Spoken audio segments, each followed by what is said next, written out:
This is a film about Immanuel Velikovsky's deep physical research on our history and how it was really destroyed by academia. And you probably never heard of him, Immanuel Velikovsky.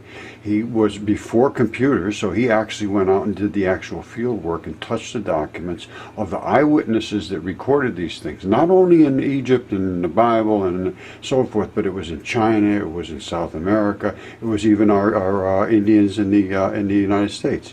So watch this. This is our true history. And this really is all part of the story that Jesus is exactly what it says. And it's the most bizarre thing that I can imagine. But see what you think. All right, here it goes. Visible even while the sun is above the This horizon. is Venus. It This has is the planet erupted. Venus as it would appear. The stage is being set for a remarkable story.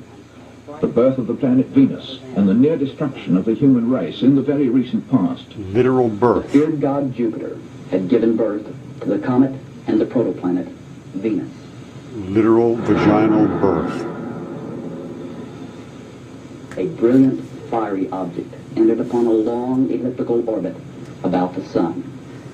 Ancient records from these times say that men watched this bright torch of heaven as Eyewitnesses. it traveled its orbit. As Venus arched away from its close approach to the sun around 1500 BC, the Earth approached this intruder, entering first the outer reaches of its cometary tail. The date of Soon a great Exodus. hail of gravel pelted the Earth. As our planet plunged still deeper into the comet's tail, hydrocarbon gases enveloped the Earth, exploding in bursts of fire in the sky. At this time, Velikovsky says, our planet was on a near collision course with the massive head of the protoplanet. Suddenly, caught in an invisible grip, the Earth rocked violently. Its axis tilted. All recorded in the Bible. In a single convulsed moment, cities were laid waste, great buildings of stone leveled, and populations were decimated. The Jews escaped from Egypt. Dulled senses, Nobody let them survivors lay in go. trance for days, choking in the smoky air. During this chaos, I just thought it Velikovsky was a says they fantastic show escaped. because it's kind of put together a few things that I've been thinking about and reading about as far as religion. All right, that's enough for that part. Hold on one second. I'm going to show you the actual kind of opened up some thought theory. as well. All right, now Velikovsky came up with a whole set of calculations and theories about the heat and the spin and the time and the duration and the axis and all these things, and they all came true. And he was opposite everybody An else who did astronomer not who's come made a true. special study of it is Dr. Archie Roy. This guy's very This is the good. solar system prior to the cataclysmic events that Velikovsky says took place. Here we have the orbit of the Earth, with its moon moving round it. Inside this orbit was the orbit of the planet Mars. Outside this orbit, there is the orbit of the giant planet Jupiter. And don't forget, this was all recorded by No ancient planet history. Venus. Note, Mars is inside the Earth's orbit. Velikovsky believes that about 1500 BC, Jupiter erupted, giving birth to what became the planet Venus. The planet Venus, in this runaway orbit, passed by the Earth, disturbing the moon and the Earth, causing great cataclysms on the Earth. Then, some hundreds of years later, made a close pass by the planet Mars, disturbing Mars in its orbit, and sending Mars out to make another close pass with further cataclysms by the planet Earth. Subsequently, at about 750 BC, Venus settled down in its nice circular orbit round Very recent. the Sun, and Mars settled down in its present elliptic orbit outside the orbit of the Earth. And what's the view? Okay, it's as simple as this. It looks to me like God's Son was born in space. That's what it says in Revelations. And I'm going to explain to you this in a minute. And it was a live birth in space, and it had afterbirth and a placenta and all that business. And that is what the placenta fell on the earth it atomized as it entered the Earth's atmosphere, and it rained down on Earth as the milk, dried milk that fed the Jews during Exodus.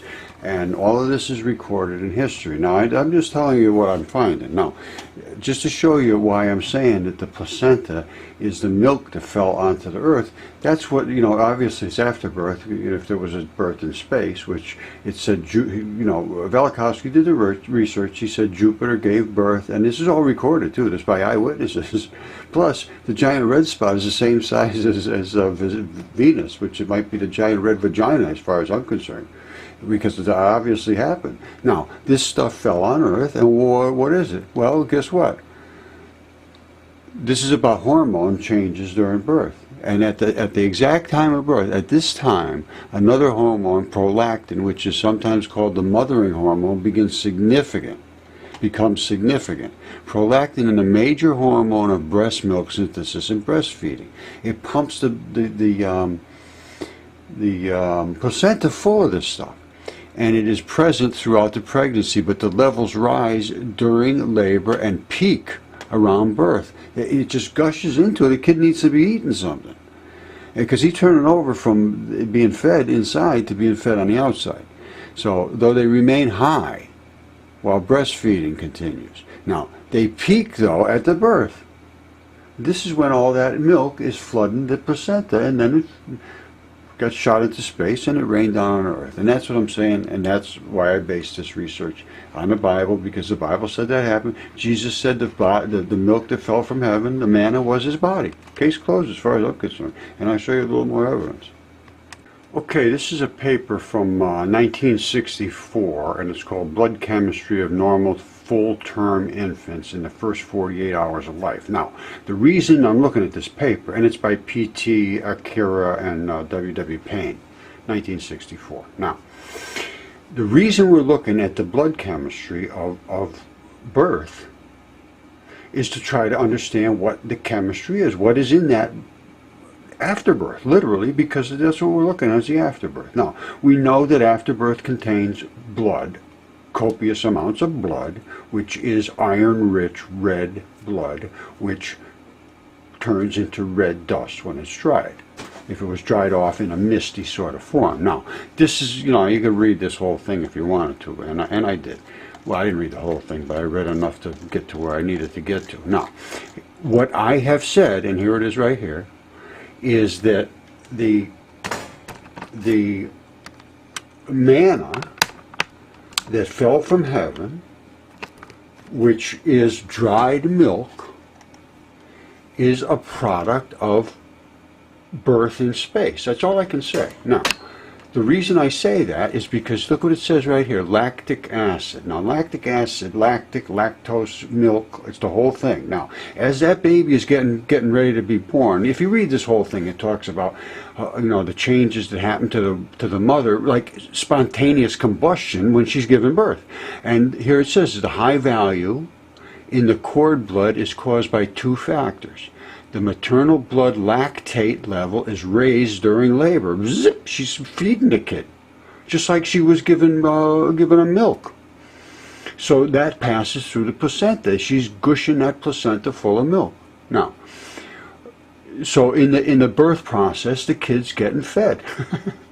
Now, so the maternal blood lactate level is raised during labor and thus accounts for part of the increase. The period of anoxia at birth accounts for the balance. In other words, you get a lot of milk going on here in the placenta, and it backs up. And the cord is made out of a mineral, a highly mineral type, and I think I'll see if I can find some chemistry on that. All right, let's go into the chemistry of placenta. Now, this is Human Placenta Project.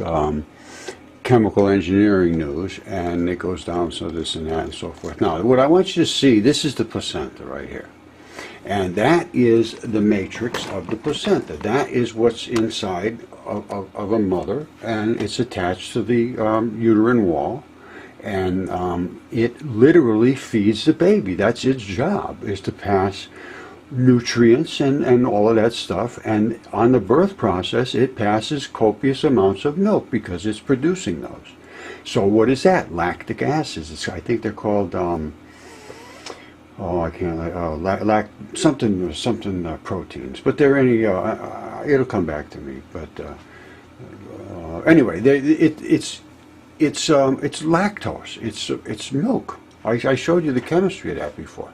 Now, so your placenta is coming through the atmosphere, and what would it do? It would turn into little tiny atomizations, because this is just a gooey ball of gush. This isn't like a lung or a tendon that has a lot of structure to it. This is, you can see it.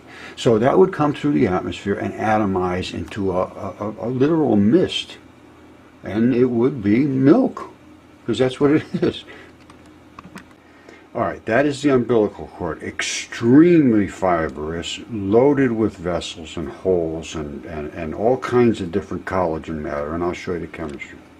All right, I'm a factual researcher. I do chemistry and so forth. I work independently, and I really have no affiliation with anybody, and I'm considered nobody. But this is what I found, and it's all chemistry and it's all factual. So I'm presenting it in that manner now. And it all related back into the Bible and to Jesus. That's all I can tell you. I'm a factual person. I'm a simple person, and I read, and it says what it is. A great sign appeared in the heaven, a woman clothed with the sun, with the moon under her feet, and a crown of 12 stars on her head. She was pregnant and cried out in pain as she was about to give birth. And then it goes on, and it ends up being that she gave birth to a son, a male child, who will rule all the nations with an iron scepter. And her child was snatched up to God and to his throne. So as far as I'm concerned, that's Jesus. So you can read the whole thing. There's a lot more to it too. And then there was a big battle between God and all of the angels and Satan and all his crew.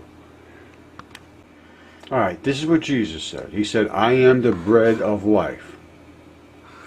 All right, then down here it says, at this time, and he was saying he came down from heaven as the bread that fed the Jews in the wilderness. And they said, well, you know, it was the manna, and you know, that was his placenta from the live birth. As far as I can determine, there's no other possible connection. So anyway, here's what he said, and these are the words out of Jesus' mouth. He says, at this time the Jews began to grumble about Jesus because he said, "I am the bread that came down from heaven."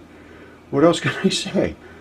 And then they were going to kill him, and I guess at this point they all sort of left him because he was making these kind of statements. They thought he was nuts.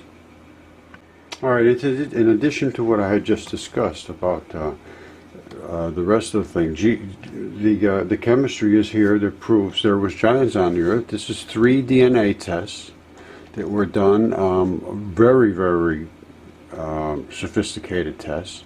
And they were sent off to Eaton Biolabs in New Jersey, and they came back all positive for 100% positive for human DNA.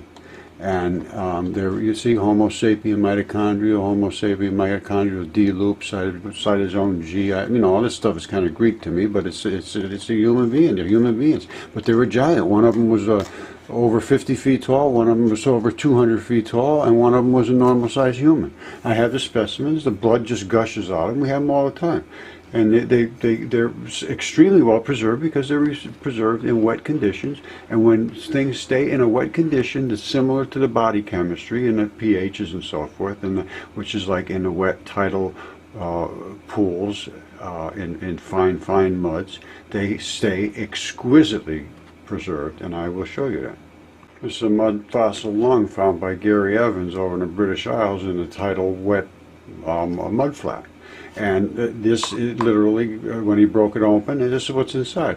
That's the blood that was getting ready to get oxygenated. This is the oxygenated blood. This is the vascular network of the inside of a lung, and it's absolutely no question about it. And DNA testing would 100% prove it. We're not going to bother to do it because unless somebody wants to challenge our discovery. If you can't challenge what I found, then we win, because this is not able to be disputed. So anyway, this all falls into the fact that the things that are found are real. They're not just silly little things in rocks.